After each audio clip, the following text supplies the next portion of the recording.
Hello बच्चों, आप सभी का एक बार फिर से स्वागत है आपके अपने YouTube चैनल में। बच्चों, आज हम पॉलिटिकल साइंस क्लास 12th के जो हमारी बुक सेकंड है उसके पहले चैप्टर के इंपॉर्टेंट क्वेश्चंस को पढ़ेंगे। और जो हम ये क्वेश्चंस पढ़ने वाले हैं बच्चों, वो हम कहां से पढ़ेंगे? हम अपनी सपोर्ट मेटल से पढ़ेंगे। सपोर्ट मेटल के जितने भी 1 नंबर 2 नंबर और इंपॉर्टेंट चित्र है उसको पढ़ेंगे।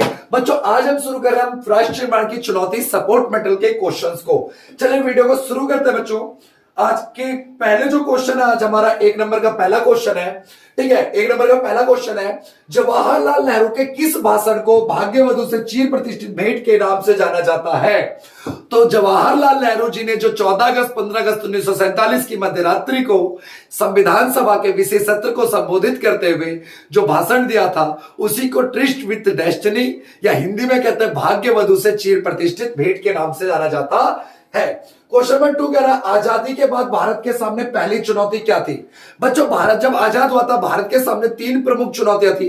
पहली जो चुनौती थी, एकता के सूत्र में बांधना, या इसी को हम कहते हैं राष्ट्र निर्माण की चुनौती। ठीक है बच्चों। दूसरा क्वेश्चन हो गया, क्वेश्चन नंबर 3 है बच्चों, जिन्ना ने द्विराष्ट्रीय सिद्धांत का प्रतिपादन क्यों किया था? जिन्ना ने द्विराष्ट्रीय सिद्धांत का प्रतिपादन इसलिए किया था क्योंकि जिन्ना के अनुसार हिंदुस्तान किसी एक कौम का नहीं बल्कि 2 कौमों का देश है, हिंदू और मुस्लिम। इसी को आधार बना के मुस्लिम लीग ने क्या बोला था? हमें पाकिस्तान की मांग करी थी। ठीक है बच्चों। क्वेश्चन नंबर 4 क्या कह रहा है, रजवाड़ों के शासक राजा और भारतीय संघ के मध्य जिस सहमति पत्र, जिस पेपर पर हस्ताक्षर करके उन्हें मिलाया गया था, उसे क्या कहते थे? राजा लोग जब भारत में शामिल हुए, आपको ये तो पता ही होगा कि भारत जब आजाद हुआ, भारत में कितने रजवाड़े थे? रियासत थी 565।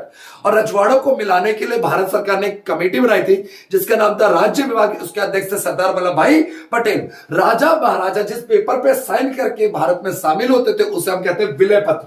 इंग्लिश में कहते हैं बच्चों instrument of accession. Instrument of accession. Question number 5 है बच्चों, किस राज्य ने पहली बार सार्वभौमिक व्यस्त मताधिकार के सिद्धांत को अपना के चुनाव करवाया? तो बच्चों इसका आंसर है मणिपुर। क्या नाम है बच्चों? आंसर इसका मणिपुर। अच्छा, इसका मतलब समझ लीजिए, सार्वभौमिक व्यस्त मताधिकार क्या होता है? सभी वयस्क नागरिकों को वोट देने का अधिकार। सभी वयस्क नागरिकों को वोट देने का अधिकार और उनकी वोट की वैल्यू एक समान होगी। उसके आधार पर सबसे पहले चुनाव हुए थे हमारे मणिपुर में। क्वेश्चन नंबर 6 है बच्चों, किस अधिनियम के बाद भारतीय राष्ट्रीय कांग्रेस ने यह मान लिया था कि राज्यों का पुनर्गठन भाषा के आधार पर होगा? तो किस अधिनियम के अधिवेशन के बाद, किस अधिवेशन मतलब मीटिंग? आजादी से पहले 1920 में नागपुर में कांग्रेस पार्टी का अधिवेशन हुआ था। उसमें डिसाइड किया गया था कि हम आजादी के बाद भारत में राज्यों का जो पुनर्गठन होगा वो हम भाषा के आधार पे करेंगे। बच्चों, क्वेश्चन नंबर 7 क्या कह रहा है, स्वतंत्र भारत के पहले गवर्नर जनरल कौन थे और उन्होंने 1959 में किस पार्टी की स्थापना करी? स्वतंत्र भारत के पहले गवर्नर जनरल जो थे वो थे सी राजगोपालाचारी। कौन थे बच्चों? सी राजगोपालाचारी। और उन्होंने किस पार्टी की स्थापना करी थी? 1959 में स्वतंत्र पार्टी की स्थापना करी थी। बच्चों, क्वेश्चन नंबर 8 है, आंध्र आंदोलन के दौरान किस नेता की मृत्यु भूख हड़ताल से हो गई थी? तो कांग्रेस के एक नेता थे जिनका नाम था पोट्टी श्री रामुलू। उनकी मृत्यु भूख हड़ताल से हो गई थी। यह स्वतंत्र ये किसकी मांग कर रहे थे? भाषा के आधार पर आंध्र प्रदेश की मांग कर रहे थे। क्वेश्चन नंबर 9 है बच्चों, भारत में 1956 में भाषा के आधार पर राज्यों का पुनर्गठन क्यों किया गया? 1956 में भाई भाषा के आधार पर राज्यों का पुनर्गठन इसलिए किया गया। अगर हम भाषा के आधार पर राज्यों का पुनर्गठन नहीं करते तो भारत की एकता और अखंडता, यूनिटी टूट सकती थी। बच्चों, क्वेश्चन नंबर 10 क्या कह रहा है, प्रथम चुनाव आयुक्त कौन थे? प्रथम चुनाव आयुक्त हमारे जो थे भाई, चुनाव आयोग भारत में चुनाव कराता है, इसके एक मेन हेड अधिकारी होते हैं जिन्हें हम बोलते हैं चुनाव आयुक्त। भारत के पहले चुनाव आयुक्त श्री सुकुमार सेन थे। बच्चों, क्वेश्चन नंबर 11 कह रहा है, सीमांत गांधी के नाम से किसे जाना जाता है? सीमांत गांधी के नाम से खान अब्दुल गफ्फार खान को जाना जाता है। इन्होंने पठानों के अंदर राष्ट्रवादी आंदोलन को जगाने का कार्य किया था। बच्चों, क्वेश्चन नंबर 12 है, भारत के किन 2 प्रांतों का बंटवारा 1947 में विभाजन की सबसे बड़ी त्रासदी का कारण बनी? तो भारत के कौन से 2 प्रांत थे जिनके बंटवारे के कारण विभाजन की सबसे बड़ी त्रासदी देखने को मिली? तो एक तो था पंजाब प्रांत और एक था हमारा बंगाल प्रांत। क्वेश्चन नंबर 13 है बच्चों, पंजाबी भाषा की पद्मश्री, वेरी इंपॉर्टेंट बच्चों, ध्यान से देखिएगा, पंजाबी भाषा की पद्मश्री ज्ञानपीठ पुरस्कार से सम्मानित कवित्री का नाम लिखें। तो इनका नाम था बच्चों अमृता प्रीतम। क्या नाम था बच्चों? अमृता प्रीतम। ठीक है बच्चों, क्वेश्चन नंबर 14 देखते हैं, इंपॉर्टेंट है। कांग्रेस का नागपुर देखिए 14 को क्या करना है, घटनाओं को उनके कालक्रम अनुसार लगाना है, टाइम के अकॉर्डिंग लगाना है। तो कांग्रेस का नागपुर अधिवेशन कब हुआ था? 1920। राज्य पुनर्गठन आयोग की स्थापना कब हुई थी? 1953 में हुई थी स्थापना। स्थापना पूछ रहा है, रिपोर्ट लागू की गई थी 1956 में।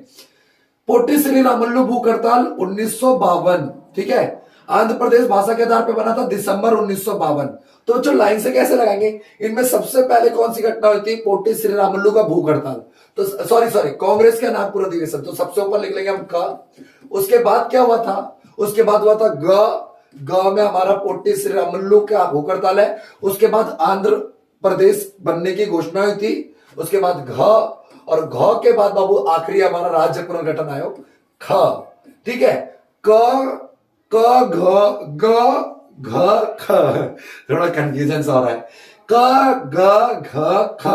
ठीक है बच्चों, ये हो गया हमारा काल के अनुसार, कालक्रम अनुसार। अच्छा बच्चों, क्वेश्चन नंबर 15 क्या करें, निम्न कथन को शुद्ध करके दोबारा से लिखना है। भारत में विभिन्न क्षेत्रों में भाषाई समूहों को अपनी संस्कृति बनाए रखने का छूट नहीं था। तो छूट नहीं को काट दो और होगी, छूट थी। भारत में भाषाई आधार पे आपको छूट दी गई थी। ठीक है बच्चों, नेक्स्ट क्वेश्चन है क्वेश्चन नंबर 16, आजादी के समय मणिपुर के राजा कौन थे? तो इसका आप आंसर आसानी से देखो भाई, जम्मू कश्मीर के राजा का आंसर आप तो कमेंट करके बता दीजिए। और मणिपुर के राजा कौन थे? बौद्ध चंद सिंह। कौन थे बच्चों? बौद्ध चंद सिंह। आपका इस वीडियो का क्वेश्चन क्या हो गया? आपके इस वीडियो का क्वेश्चन हो गया बच्चों, जम्मू कश्मीर के राजा का नाम कमेंट बॉक्स में करके बता दीजिए बच्चों। और ठीक है, क्वेश्चन नंबर 17, हैदराबाद के शासक को डैश के नाम से जाना जाता था। हैदराबाद के राजा को किस नाम से जाना जाता था? तो हैदराबाद के राजा को हम बोलते थे निजाम। और क्वेश्चन ऐसे भी पूछ लेता है, हैदराबाद की सेना को क्या कहते थे? रजाकार। क्या बोलते थे बच्चों? रजाकार। क्वेश्चन नंबर 18 है, पंडित जवाहरलाल नेहरू ने भाग्यवधु से चिर प्रतिष्ठित भेंट भाषण कब दिया था? तो सबको पता है बच्चों आंसर, 14 अगस्त 15 अगस्त 1947 की मध्य रात्रि को यह भाषण दिया गया था। क्वेश्चन नंबर 19 क्या कह रहा है बच्चों, स्वतंत्र भारत के प्रथम गृह मंत्री कौन थे? तो सरदार वल्लभ भाई पटेल। गृह मंत्री भी यही थे, उप प्रधानमंत्री भी यही थे। इन एक और नाम से आता है एनसीआर, नेशनलिस्ट, कैटलिस्ट, रियलिस्ट। ठीक है, क्वेश्चन नंबर 20 देखते बच्चों, स्वतंत्रता प्राप्ति के समय भारत में कुल कितने रियासत थी? 565 रियासत थी। 2 नंबर का क्वेश्चन पूछ लेता है बच्चों, रजवाड़ों को क्या स्वतंत्रता दी गई थी? चाहे तो हिंदुस्तान में मिले, चाहे तो पाकिस्तान में मिले। क्वेश्चन नंबर 21 क्या कह रहा है बच्चों? क्वेश्चन नंबर 21 कह रहा है, स्टैच्यू ऑफ यूनिटी प्रतिमा भारत किस राजनीतिक का है, किस नेता का है? तो सरदार वल्लभ भाई पटेल का है। कथन सही है या गलत है? सरदार पटेल को एनसीआर की संज्ञा दी जाती थी। अभी अभी मैंने बताया था, सही है ये बात। स्टैच्यू ऑफ यूनिटी प्रतिमा भारत के किस राज्य में है? तो ये भैया गुजरात राज्य में। किसमें बच्चों? गुजरात। नेक्स्ट क्वेश्चन है, राज्य पुनर्गठन आयोग कितने राज्यों की सिफारिश की थी? तो 14 राज्य और 6 केंद्र शासित प्रदेश, यूटी केंद्र शासित प्रदेश। ठीक है बच्चों, कथन सही है या गलत? भारतीय राष्ट्रीय कांग्रेस के नागपुर अधिवेशन 1920 में राज्यों का पुनर्गठन के लिए भाषा के आधार पर मुद्दा हुआ था। सही बात है, बिल्कुल सही बात है बच्चों। अगला क्वेश्चन देखते हैं बच्चों, क्वेश्चन नंबर 26। हाँ, क्वेश्चन नंबर 26 सही है क्या गलत? खेड़ा सत्याग्रह 1918 में होता, सही है। बारडोली सत्याग्रह 1928 के बाद सरदार पटेल स्वतंत्रता आंदोलन के प्रमुख नेता बन गए थे। बिल्कुल सही बात है बच्चों, बिल्कुल सही बात है। ठीक है बच्चों, ये कुछ हमारे क्वेश्चन हो गए। अब हम बाबू कार्टून का क्वेश्चन देख लेते हैं। कार्टून बहुत इंपॉर्टेंट है हमारा। कार्टून से क्वेश्चन, कार्टून क्या है, इस कार्टून को ध्यान से देख लीजिए। और इसमें क्वेश्चन क्या कर रहा है, कार्टून में दाई और खड़े नेता को पहचानिए। ये नेता कौन है? सरदार वल्लभ भाई पटेल है। ठीक है, क्या कर रहा है, क्या है? कार्टून प्रजा व राजा के मध्य किस प्रकार के संबंध को दर्शाता है? ये बताता है कि राजा और इसकी ये प्रजा है, इसके नीचे ये शोषण करते थे, राजा लोग प्रजा का अपना शोषण करते थे। गा क्या करा, दिए गए कार्टून में इस नेता के किस मामले को सफलतापूर्वक संपन्न किया? इस दिए गए नेता ने, सरदार वल्लभ भाई पटेल ने रजवाड़ों के विलय में सबसे अहम भूमिका निभाई। ठीक है बच्चों, तो ये वीडियो हमारी यहीं पे समाप्त होती है। सपोर्ट मटेरियल के और वीडियोस देखने के लिए आप हमारे चैनल को सब्सक्राइब कर सकते हैं, अपने दोस्तों के साथ शेयर कर सकते हैं। वीडियो में कोई कमी है तो आप हमको कमेंट करके बता सकते हैं, उस कमी को हम दूर करेंगे। अगर आप हमारी कमियों को नहीं बताएंगे तो हम उन चीजों को सुधार नहीं सकते। वीडियो अच्छी लगी हो तो कमेंट करके वो भी आप बता सकते हैं। Thank you so much, bye bye, tata, see you.